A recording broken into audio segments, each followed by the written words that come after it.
walgarra takkatu itti gorii na jedhii na daraa.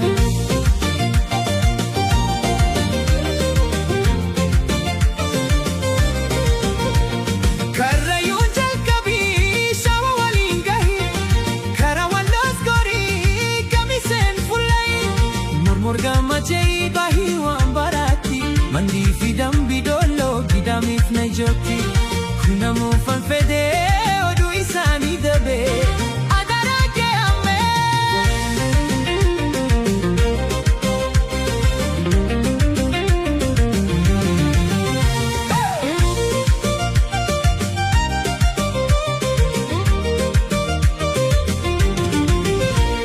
Jimmaa fi Agaaroo mattuudhaa fi goree damsanaa qunnamii dagattee akka hin tarre kanneen baadiyyaa daaga'uu dadhabdullee Gujii fi Booranaa Arsiigaa fi Baalee hundanaaf dubbisii gadiin gadi taa'i dibame naaf daffii.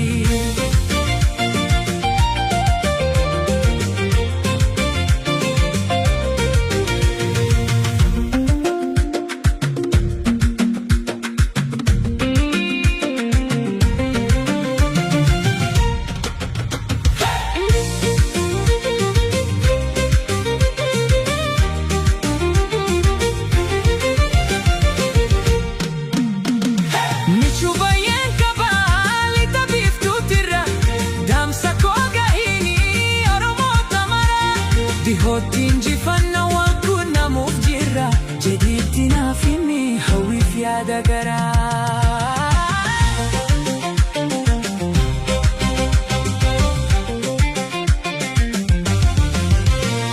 Obbolaan koo baay'een kanneen biyya ba'ee jiraachuu dadhabee bakkattoota ta'e Keeniyaa fi Jabuutii Suudaanitti rakkatu addunyaa cufanaa hin akkanaaf dirmatu meeqatu dabamee akka baheen hafee lafa hin beekne bu'ee.